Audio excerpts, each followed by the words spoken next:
fatifatiny tantara.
Fatifatiny tantara eto ny atao hoe tanàna Tsiadana natonga an'izany hoe Tsiadana zany a de nisy a lehilahy anakiroa zany hoe avany amin'ny faritsy ny Betsileo iny izy de tsy zay fa hoe miadana sy malo izay milevona ao ambony eo moa zany a zay fasan'izay a ao natonga an'izay hoe Tsiadana zany fa taloha ny anaran'ity tanàna ity de hoe tsy malavy tany azavaiko eo rehefa hoe tsy malavy tany rehefa avy eo natonga le hoe Tsiadana 1797 no tonga teto amin'ity tanàna ity izy roa reo Mariana fa miaramila an'Andriamanitra manaly tany mpanjaka tany amin'ny faritsy Betsileo tany izany lehilahy anakiroa zany malaza tamin'ny fitorohana lefina sy mipilitra rehefa tonga tamin'ny andro andrenam-pomeriny zany tantaraiko zany nandalo tany amin'izany faritsy ny Fianarantsoa iny i andrenam-pomeriny niady tamin'io Andriamanalo tany mpanjaka ejana tao amin'ny faritsy Betsileo tao zany mpanjaka Andriamanalo tany zany.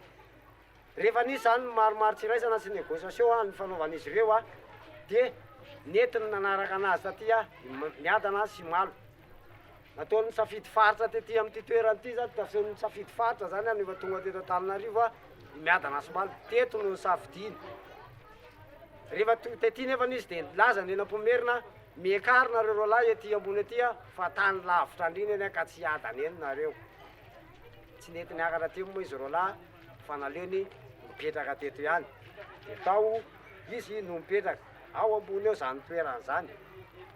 Rehefa maty malo no maty aloha de nalevona tetsy amin'nitso ambany avaratritsy.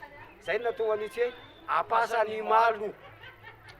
Eny tsara zany raky izy zay no natonga ny hoe apasany malo. Ao ny fahasan'ny malo ary natonga antsika hoe tsy adana de ao ny fahasan'ny miadana. Natonga le hoe tsy adana zay le natonga le fitenenana hoe tsy adana eny nareo reo lahy fa miakary ety izy reo lahy tsy nety hijanona tsy nety niakatra zany fa mijanona teo ihany. Eo zany ny tantaran'ny Ramiadana zay. Faharoa ny olona tonga teto amin'ity tanàna ity de Ralaisa Siraova zay milevona ato aminatin'ity fasany ity.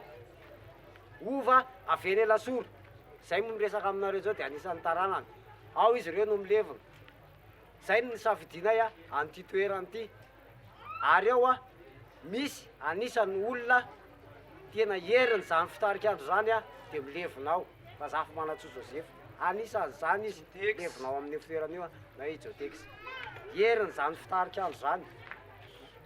Ny fahatelo manarakarak'izay de nisy ny taranaka nanaraka ihany koa de mipetraka tao amin'io faritra ao ambany andrefana io. Ao ny atao hoe eto moa zany aloha apetraka kely aloha eto misy Tsangambato zay ao. Hitanareo tena niezaka mihitsy nampiseho ny Tsangambato fa misy tantara ny Tsangambato.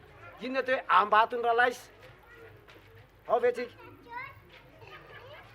midina kely ndray ary tsika ao ambany ao. Ao ny atao hoe Ampandrinomby. Tao ny mpitsaniny ny taranaky Rainda. Taranaky Rainda zay olona avy any amin'ny faritsy Sud-Est avany. Mipetraka tao amin'ny faritra ambany andrefana io. Mbola ao ny taranany. Anisan'ny misy raha ankorina amin'izany koa ny tenako zao mitantara aminareo zao. Zay zany mombamomba nyity tantarany tsy adany ity. Tsy adana de fantatsinareo fa manana an'izany hoe nisy tetiny Vakodrazana de Rafarila Joseph zany. Ny Vakisôvo ny fitarikandro zany. Nanana ny kolotsaina nananina izy azy ny tsy adana. Ohatraohatran' zay raha ny ambam-pahany zany ny fitantaraiko fohifohy sy amin'ny ambangivangony momba n'izany tsy adana zany. Ampiko kely eo ihany le izy rehefa avy eo fa ame hira kely anareo indray aloha za de ary nareo tsisy mandray stylo tsy tadidinareo nge zany rehefa avy eo ampiko kely ihany aloha zay rehefa avy eo fa ame hira kely anankiray indray aloha zay de verina amin'izay indray tsika.